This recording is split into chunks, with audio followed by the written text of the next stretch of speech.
اللہ اللہ اللہ۔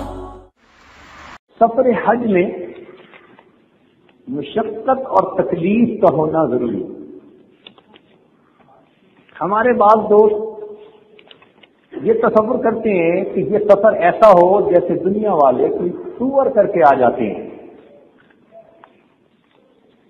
جب ذہن میں یہ لے کے جاتے ہیں تو وہاں انہیں کوئی 15 منٹ آدھا گھنٹہ انتظار کرنا پڑ جائے تو پھر چیخنے لگ جاتے ہیں۔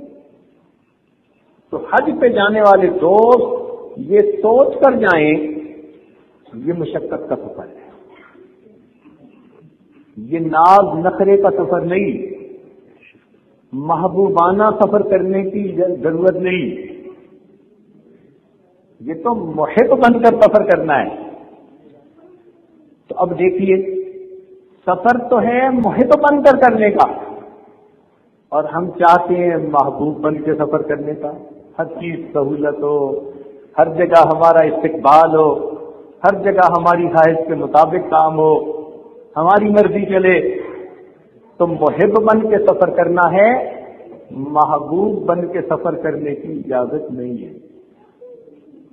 اس لیے کہ حج کا فلسفہ ہی یہی ہے، یہ عشق کا سفر ہے، محبت کا سفر ہے۔ جو محبوب بننے کی کوشش کرے گا وہ گھر میں ہی بیٹھا رہے گا۔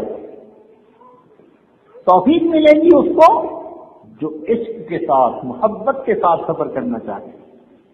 تو اپنی طرف سے انسان مشقتیں طلب نہ کرے، عافیت مانگے، لیکن اگر مشقت آ جائے تو اس کے اوپر صبر کرے۔ ہے ہی مشقت کا سفر، تو شروع سے ذہن میں یہ لے کے جائیں کہ یہ مشقت کا سفر ہے، اور مشقتیں تو پہلے زمانے میں ہوا کرتی تھی، آج تو آسانیوں کا سفر ہے۔ ہمارے حضرت رحمۃ اللہ علیہ فرماتے تھے کہ ہم لوگ بحری جہاز کے ذریعے سفر کرتے تھے اور اپنے ملک سے جدہ بسا اوقات 1 مہینہ کا سفر کر کے پہنچا کرتے تھے۔ آج تو 20 دن میں حج کر کے واپس، اور ہوائی جہاز پر 4 گھنٹے کی فلائٹ، یہاں سے کر لیں تو چلو 15-16 گھنٹے لگ جائیں گے، اور کیا ہوگا۔ 30 دن سمندر کا سفر کرنا پڑتا تھا، اور اس میں بحری جہاز کے ہچکولے وہ ویسے ہی بندے کا دماغ آؤٹ کر لیتے تھے۔ اور فرماتے تھے کہ جب ہم جدہ پہنچتے تھے تو جہاز سے زمین پر اترنے کے لیے 3 دن کا وقت لگا کرتا تھا۔ جب جہاز پہنچتا تو 3 دن حاجی جہاز میں رہتے، ان کے کاغذات دیکھے جاتے، یہ دیکھا جاتا کہ ان کے اندر کوئی بیماری تو نہیں ہے۔ تو ڈاکٹر لوگ 3 دن ان کو جہاز میں رکھتے، چیک کرتے رہتے، جب تسلی ہو جاتی تو پھر اترنے کا موقع دیتے۔ اب بتائیے 3 دن جہاز میں انتظار کر کے زمین پہ قدم رکھنے کی اجازت ملتی تھی، اور آج تو جہاز سے پہنچتے ہیں اور امیگریشن میں 3 گھنٹے بھی نہیں پورے لگتے، اور وہ بھی ایئر کنڈیشن کمروں میں بٹھا دیتے ہیں، اور اس پر بھی بیٹھے باتیں کر رہے ہوتے ہیں کہ یوں نہیں ہونا چاہیے تھا، یوں ہونا چاہیے۔ اندازہ لگائیے کہ ہماری کم درسی کا کیا حال ہے۔ ہم چاہتے ہیں کہ بس ہم جب نیچے اتریں تو ایک اسپیشل لیموزین کھڑی ہو جو لے کر ہمیں بیت اللہ کے دروازے تک پہنچا۔ ایک سسٹم ہے، اس کے مطابق ہمیں چلنا چاہیے۔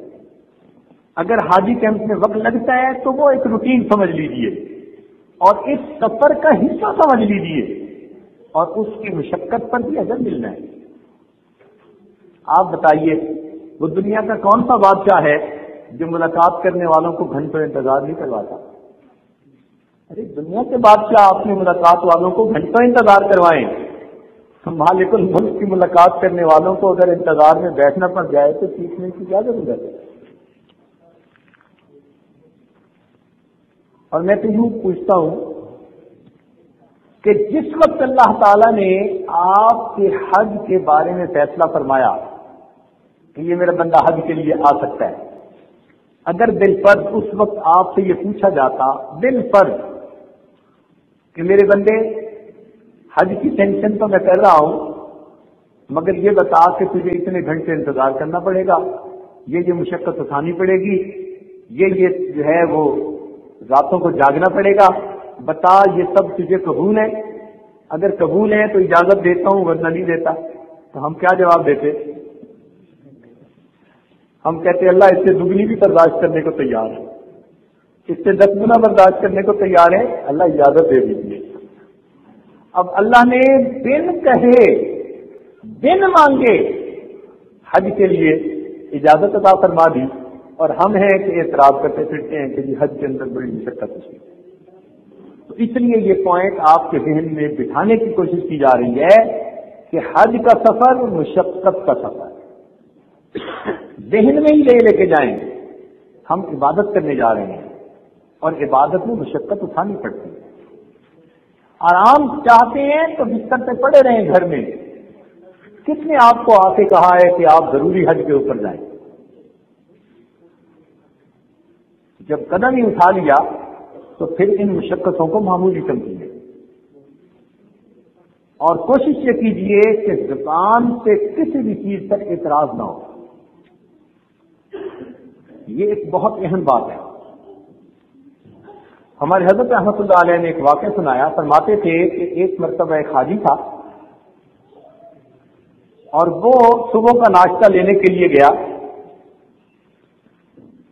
تو کچھ چیزیں خرید رہا تھا۔ کسی نے اس سے کہا کہ بھئی یہ دہی بھی لے لو، تو کہنے لگا نہیں مدینہ کی دہی کھٹی ہوتی ہے، میں نہیں لیتا۔ بات آئی گئی ہوگی۔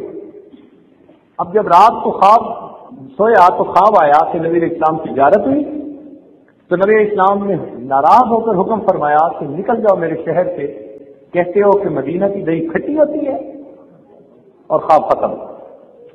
اب بڑا پریشان، آنکھ کھل گئی کہ محبوب ناراض ہو کر فرما رہے ہیں کہ نکل جاؤ اس شہر سے، کہتے ہو کہ مدینہ کی دہی کھٹی ہوتی ہے۔ اب پریشان ہوا، علماء سے پوچھا میں کیا کروں؟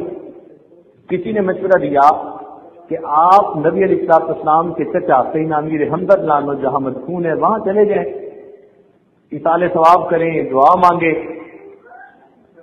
اللہ تعالیٰ کی رحمت ہو جائے۔ چنانچہ اس نے ایسا ہی کیا، سیدنا امیر حمزہ لانو کے مزار پر گیا، ان کے لیے ایصال ثواب کیا، دعائیں مانگی۔ رات کو آیا، خواب میں سیدنا امیر حمزہ لانو کی زیارت کی۔ سیدنا امیر حمزہ لانو نے فرمایا کہ دعا تو اگرچہ آپ نے بہت مانگی، وہ اپنی جگہ، لیکن جب آپ کو محبوب فرما چکے نکل جا میرے شہر سے، اب آپ کو رکنے کی اجازت نہیں، اگر نہیں نکلو گے ایمان سے محروم ہو جاؤ گے۔ چنانچہ اس آدمی کو شہر سے نکلنا پڑا۔ تو اس لیے جب وہاں جائے، ہمارا ایک محبت کا تعلق ہے اس جگہ کے ساتھ، کسی چیز پر اعتراض نہ کریں۔ کیا ہم چند دنوں کے لیے زبان بند نہیں کر سکتے؟ ہر جگہ پر خوبیاں بھی ہوتی ہیں، خامیاں بھی ہوتی ہیں، انتظامات کے اندر کوتاہیاں بھی ہوتی ہیں، لاکھوں انسانوں کا انتظام کرنا ہوتا ہے۔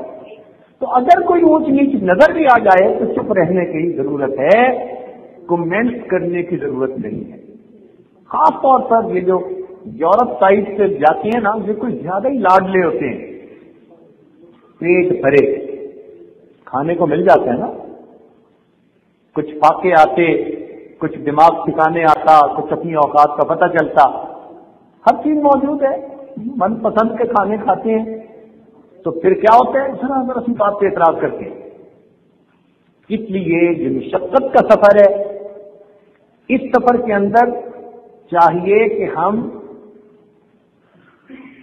کسی چیز پر اعتراض نہ کریں، اللہ رب العزت کا احسان مانیں کہ پروردگار عالم نے ہم جیسے گنہگاروں کو اس جگہ کے دیدار کی سعادت نصیب فرما دی۔ کتنے تہجد گزار دنیا میں ایسے تھے، بڑے بڑے اولیاء ایسے گزرے، دعائیں کرتے رہے ساری زندگی، مگر ان کو اس جگہ پر حاضری کی سعادت نصیب نہ ہوا۔